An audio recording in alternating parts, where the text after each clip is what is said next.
හිරවාති අදත් මගේ චාලය වෙනදෙන ඔයාලව සාදරයෙන් පිළිගන්නවා. ඉතින් අද කතා කරන්න යන්නේ කොහොමද ඔයගොල්ලෝ ඔපැසිටි එක ඇඩ්ජස්ට් කරගන්න කියලා ටෙක්ස්ට් එක. ඉතින් ඒකට අපි ඇනිමේෂන් එකක් ඇඩ් කරලා තමයි මේ වැඩේ කරන්නේ. අනිවාර්යයෙන් මගේ channel එක subscribe කරන්න. ඊට එහා පැත්තේ තියෙන bell icon එක click කරලා අපිත් එක්ක එකතු වෙන්න. Audio Jungle.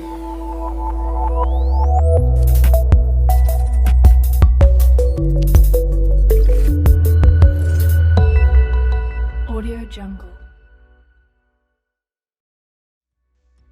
ඉතින් ඔයගොල්ලෝ ඉස්සල්ලාම කරන්න තියෙන්නේ සුපුරුදු පරිදි Adobe PremierPro Software එක ඕපන් කරගන්න.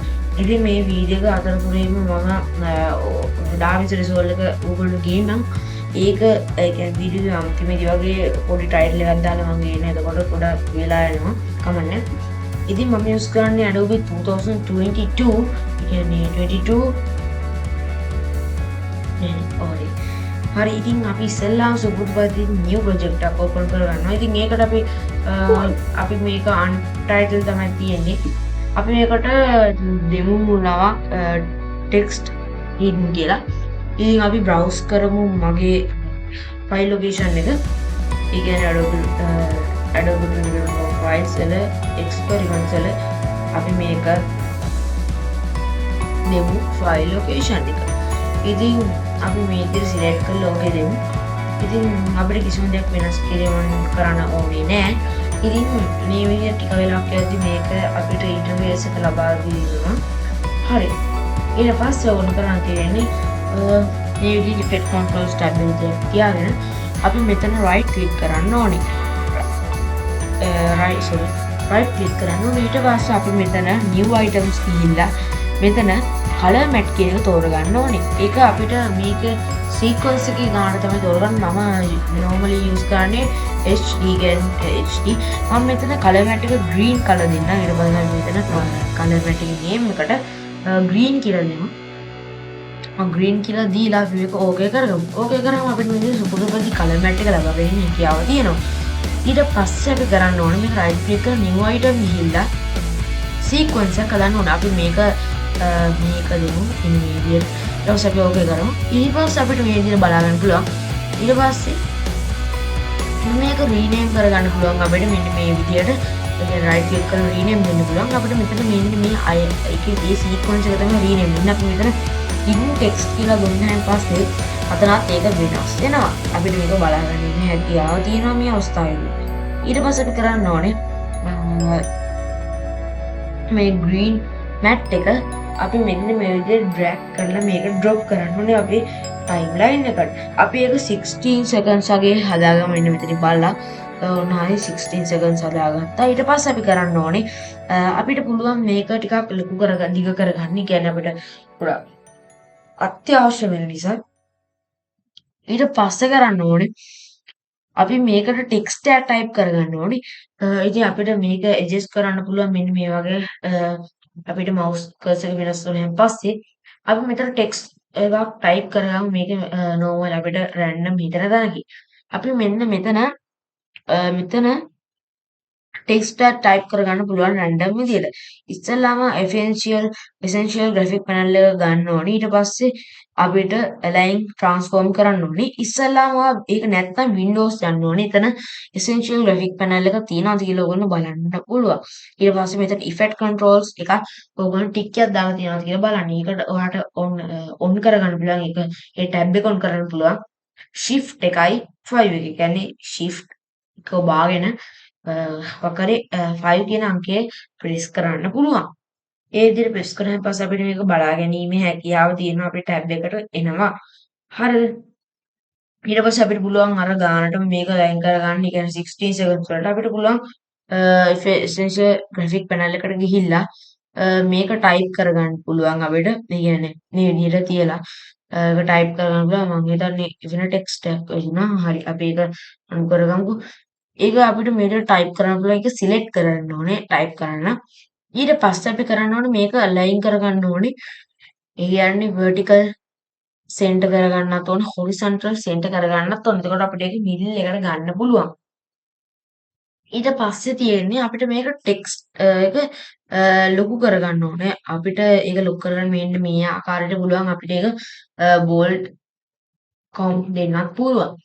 ඉතින් ඒක උන්නේ මම අරක සිලෙක්ට් කරන නිසා අපි ඒක අතහැරලා කරොත් අපිට පුළුවන් ඉෆෙක්ට් කන්ට්‍රෝල්ස් වලින් ඒක කරගන්න. ඒ කියන්නේ අපිට පුළුවන් ස්කේල් එක අර අර එසෙන්ෂියල් ග්‍රැෆික් පැනල් එකෙන් වැඩි කරා වගේ ඒක වැඩි කරන්න පුළුවන්. අපි මේකට නමක් දෙන්න ඕනේ. අපි ඒකට ට්‍රාන්ස්ෆෝමේෂන් කියලා නමක් දෙමු. ඉතින් අපි ඒක මේ විදිහට එසෙන්ෂියල් ග්‍රැෆික් පැනල් එකේදී ඒක මිඩල් එකට ගන්න පුළුවන් අපිට. ඒ කියන්නේ සෙන්ටර් කර ගන්න පුළුවන්. ඊට පස්සේ අපිට ගන්න තියෙන එසෙන්ෂියල් ග්‍රැෆික් පැනල් එකට ගිහිල්ලා ඒක මේ විදිහට ෆොන්ට් එක වෙනස් කරන්න මේක සිලෙක්ට් කරලා අපි ඒක කරන්න ඕනේ. අපිට පුළුවන් ෆොන්ට් එක මේ ආකාරයට වෙනස් කරන්න. ඉතින් අපි ෆොන්ට් එක වෙනස් කරමු. ඉතින් මේක පෝකීස් කියන ෆොන්ට් එක. ඉතින් මම ඒකට ගොඩක් කැමති නෑ. ඒ කියන්නේ ඒක ලං වෙලා වගේ තියෙනවා. අපි මේ වගේ ෆොන්ට්ස් කීපයක් ටෙස්ට් කරලා බලමු. ඉතින් දැන් චයිනාකම තියෙනවා. ඊට පස්සේ අපි මේක පොඩ්ඩක් හොඳයි වගේ. කමන්නේ අපි මෙන්න මේ වගේ එකක් ගමු. හරි. ඊට පස්සේ අපිට ගන්න තියෙන්නේ මේක සෙන්ටර් කරගෙන අපිට කරන්න තියෙන්නේ මේ විදිහට ටයිම්ලයින් එක මේ විදිහට මෙන්න මේ විදිහට තමයි ඒක 60 seconds normal විදිහට යනවා. අපිට පුළුවන් මේ අයිනෙන් ඒ කියන්නේ වීඩියෝ එන්ඩ් එකෙන් ඕෆ් අකුර ප්‍රෙස් කරලා මේකේ අවුට්පුට් එක ගන්න. ඒ කියන්නේ ඉන්පුට් එකයි අවුට්පුට් එකයි. ඒ කියන්නේ ඔයා ලොකු වීඩියෝයක් හදනකොට අපිට ඒකේ ඔයා කියමුකෝ ඒකේ වීඩියෝස් 3ක් හදනවා කියලා අපිට පුළුවන් ඒක ඉන්පුට් එක අවුට්පුට් එක කරලා වීඩියෝස් 3කට බෙදා ගන්න. ඉතින් ඊට පස්සේ අපිට කරන්න තියෙන්නේ මේක ඉෆෙක්ට් කන්ට්‍රෝල්ස් වලට යන්න ඕනේ. ඉෆෙක්ට් කන්ට්‍රෝල්ස් වල ඔයගොල්ලෝ බලා ගන්න පුළුවන් මෙතන ගොඩාක් ඒවා තියෙනවා. ඉතින් අපි මෙතන කරන්න ඕනේ පල්ලෙහා තියෙනවා වීඩියෝ කියන සෙක්ෂන් එකේ motion opacity කියලා වර්ග දෙකක්. අපිට ඔකේ ඕනේ opacity කියන එක. ඉතින් අපිට පුළුවන් මේ වීඩියෝ කියන එක ඔයගොල්ලන්ට ඇවිල්ලා නැත්නම් එතන පොඩි drop down එකක් තියෙනවා. ඒක select කරලා ඒක opacity එක ඒකෙත් අඩු වෙලා තමයි තියෙන්නේ. අපිට පුළුවන් ඒක ටික් කරලා අපිට මේ options දෙක ගන්න. ඉතින් මෙතන opacity එක ඔයගොල්ලන්ට 0 ඉඳලා 100 දක්වා දීලා තියෙනවා. ඒක වැඩි කරගන්න නම් ඔයගොල්ලන්ට ඒක බෑ. ඉතින් අපිට ඒක ඒ දක්වා වෙනස් කරන්න පුළුවන්. ඒ කියන්නේ ඒකේ උපරිම opacity එකට වඩා යන්න බෑ. ඒකයි. ඉතින් අපි opacity එකේ මෙතන තියෙන toggle animation කියලා එකක්. ඒක කියන්නේ බෙල් අයිකන් එකක් වගේ. ඉතින් ඒක ක්ලික් කරන්න ඕනේ. ඒ කියන්නේ ඔරලෝසුක අයිකන් එක. එතකොට අපිට මෙතන මේ විදිහට පොඩි තිතක් වගේ එනවා. ඉතින් ඒක අපි සාමාන්‍යයෙන්ම කියමු. ඒ පොඩි තිත තමයි ඕගොල්ලන්ට ඒක තමයි ඕගොල්ලොන්ගේ ඒ කියන්නේ opacity එක අඩු කරනයි වැඩි කරන එකයි ඇනිමේෂන් එක ක්‍රියේට් කරන්න ඕන වෙන්නේ. අපි ඒක ওই විදිහටම තියලා අපි මේ ගාන වගේ ගියන් පස්සේ අපි මෙතන opacity එක ටිකක් අඩු කරමු බිඳුවට ඕනේ 30කට වගේ 30කට වගේ දීලා අපි ටිකක් එහාට යමු. ඒ වගේම එහාට ගියන් පස්සේ අපි මේක ටිකක් ඩි කරමු. කියන්නේ අඩුම කළා දාමු. දැන් 0කට දාමු. ඊට පස්සේ අපි ඒක 100 දක්වා වැඩි කරමු. අපිට මේ විදිහට මේ ඇනිමේෂන් එක බලා ගැනීමේ හැකියාව තියෙනවා. ඒක මේ විදිහට හරියට වැඩක් දෙනවා. ඊට පස්සේ ගොඩක් කට්ටිය අහලා තිබ්බා මේ උඩයි යටයි කොහොමද අර වගේව දාන්නේ කියලා. අපි ඒක බලමු. ඉතින් අපි ඇනිමේෂන් එක ක්‍රියේට් කරලා ඉවරයි. ඔයාලට ගන්න තියෙන එක කරන්න new item ගිහලා adjustment layer එකක් ක්‍රියේට් කරගන්න ඕන. ඔයගොල්ලෝ resolution එකට අයිති වෙයි. ඒ adjustment layer එක මේ විදිහට drag and drop කරලා ඒක අර normal විදිහටම හදා ගන්න පුළුවන්. ඒක ටිකක් අවුල් වගේ. ඒ නිසා මම දිගට කළා යන එක අපිට ප්‍රශ්නයක් වෙන්නේ නැහැ.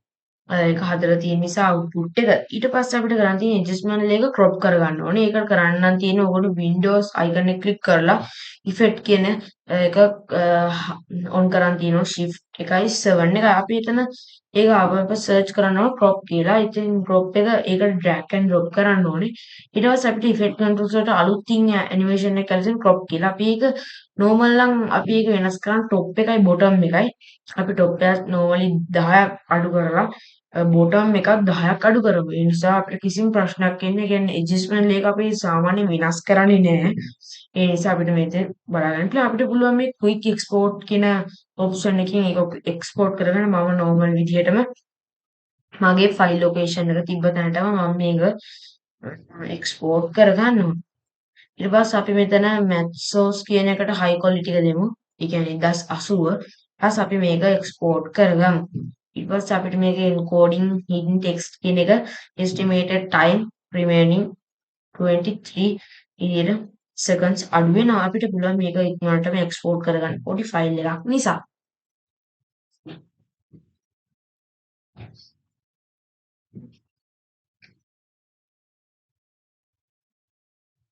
හරි. අපි මෙතනදී අපි ෆයිල් එක්ස්ප්ලෝරර් ගිහිල්ලා මෙතන